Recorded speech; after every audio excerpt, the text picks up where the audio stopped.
Evening everyone. Previous video में हमने cover किया लुक एल्गोरिदम। तो इस वीडियो में हम करेंगे सी लुक एल्गोरिदम। तो सी लुक एल्गोरिदम सिमिलर ही होता है सी स्कैन की तरह। जे मतलब एडवांस्ड वर्जन होता है सी स्कैन एल्गोरिदम का, क्योंकि इसमें क्या होता है, इसमें से थोड़े ओवरहेड उससे कम लगते हैं, मतलब ट्रैक मूवमेंट कम लगती हैं, क्योंकि जो डिस्क के एंड तक नहीं जाता, एंड वैल्यूज़ को नहीं लेता है। तो उससे क्या होता है कि जो प्रिवेंट करता है डिले को, तो जो अनसेंसरी हमारी मूवमेंट होती है उसको कम करता है ये। तो वो कैसे होता है, देखिए, अगर तो राइट की तरफ जाने को बोला है रिक्वेस्ट की तरफ, तो वो डिस्क के एंड तक नहीं जाएगा। जो राइट की तरफ सबसे बड़ी वैल्यू होगी, जैसे इस क्यू में दी हुई है हमारे पास 874, उसकी तरफ उस तक ही जाएगा। आगे जो वैल्यू दी हुई है उस तरफ नहीं जाएगा। तो अगर लेफ़्ट की तरफ बोला है जाने को, तो लेफ़्ट की तरफ जो स्मॉल वैल्यू है, लीस्ट वैल्यू है, उस तक ही जाकर रुक जाएगा। तो वो है हमारी 105।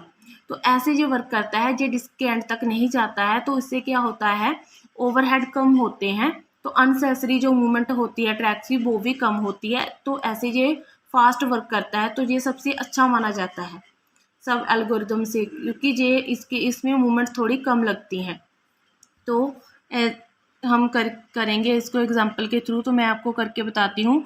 तो हमें पहले मैंने आपको ये बोला था कि हमें देखना होता है कि हमें गिवन कौन सी डायरेक्शन में जाने को बोला है। तो यहाँ पे हमें बोला है given direction is equal to right और ग्रेटर वैल्यू।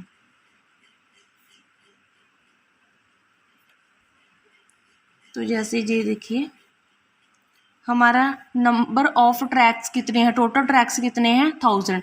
तो 0 से हम शुरू करेंगे, तो लास्ट हमारा जो है डिस्क एंड जाएगा 999 तक, क्योंकि 0 से शुरू करा तो ये 999 तक ही जाएगा।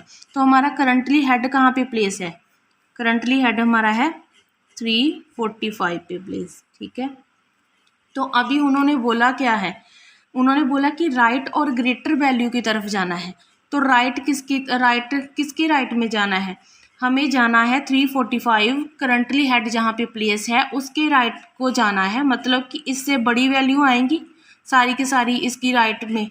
तो हमें ऐसे ये इसको स्टार्ट करना है। तो हमें देखना है करंटली हेड कहाँ पे प्लेस है, उसकी साइड के राइट को या ग्रेटर वैल्यूज़ को ही लेना है। तो अभी हम स्टार्ट करते हैं इसको। 345 पे हमारा हेड है, तो उससे बाद हमारे पास कौन सी वैल्यू आ गई, उसके बाद है हमारे पास 376। तो 376 के बाद बड़ी वैल्यू कौन सी है हमारे पास, 475। तो उसके बाद है हमारे पास 692, देखिए 692। तो उसके बाद है 874। ये सारी की सारी बड़ी वैल्यू जो 345 से बड़ी थी वो हमने कवर कर ली है। अभी जो हमारे पास बची है वैल्यूज़ वो है 123 एंड 105, जो कि 345 से छोटी है। तो अभी हम इसको कवर करेंगे जब दोबारा राइट की तरफ जाएंगे। पर जब जैसे हमने क्या किया था सी स्कैन में, हम क्या करते थे, जब हम ऑपोजिट डायरेक्शन में जाते थे तो किसी भी रिक्वेस्ट को सर्विस नहीं करते थे। इसमें भी ऐसा होगा। पर ये क्या करेगा, जे डिस्क के एंड तक नहीं जाएगा, रिक्वेस्टेड जो हमारी क्यू है उस वैल्यू के एंड तक जाएगा। तो उस वैल्यू का एंड कहाँ तक होगा, 105 तक, ठीक है, जहाँ लीस्ट वैल्यू तक जाएंगे हम। रिक्वेस्टेड जो हमारी क्यू है उसकी लीस्ट वैल्यू तक जाएंगे, ना कि डिस्क की लीस्ट वैल्यू तक जाएंगे। तो सी लुक कैसे वर्क करता है, तो 105 तक गए। तो उसके बाद हमारे पास कौन सी बची है, 123। तो अभी हम जब राइट की तरफ दोबारा मूवमेंट करेंगे तो 123 की सर्विस भी कर देंगे, ठीक है। तो ये ऐसे वर्क करता है। ये डिस्क के दोनों ही एंड तक नहीं जाता है, रिक्वेस्टेड वैल्यू के एंड तक ही जाता है।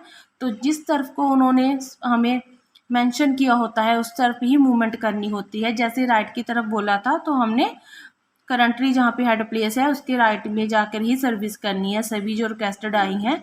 तो ऑपोजिट डायरेक्शन में अभी हम वहाँ तक जाएंगे जहाँ तक हमारा रिक्वेस्टेड वैल्यू का एंड है, ना कि डिस्क का एंड है। तो ऐसे ये हम इसकी अब कैलकुलेशन कर लेंगे। तो हमारे टोटल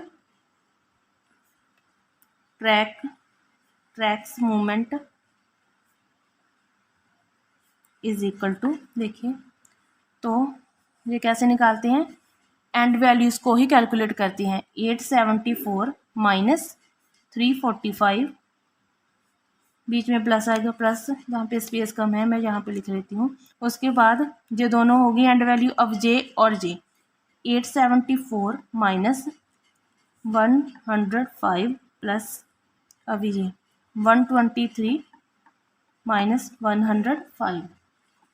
तो देखिए 874 माइनस 345 जब हमने माइनस करा तो कितना आया, 529 आएगा, प्लस अभी 874 माइनस 105 किया तो हमारे पास आएगा 769, प्लस 123 माइनस 105 किया तो हमारे पास आएगा 18। तो आफ्टर कैलकुलेशन फाइनल आंसर हमारा बनेगा 1316 हमारा आंसर आएगा। तो आप कैलकुलेशन करके देख लेना, इतना ही आएगा। तो आज हमने किया सी लुक एल्गोरिदम। तो आज हमारे डिस्क शेड्यूलिंग के सभी एल्गोरिदम कंप्लीट हो गए हैं। जिन्होंने नहीं देखे हैं वो मेरी प्रीवियस वीडियोस में जाकर देखें और उनको प्लीज़ सब्सक्राइब भी कीजिए, क्योंकि 1 बाय 1 मैं ऑपरेटिंग सिस्टम के सारे टॉपिक कवर करवा रही हूँ जो कि आपके एनटीए नेट के लिए बहुत ज़रूरी है। तो अगर आपको मेरी वीडियो अच्छी लगी है तो प्लीज़ इसको लाइक, शेयर एंड सब्सक्राइब जरूर करना। Thank you everyone.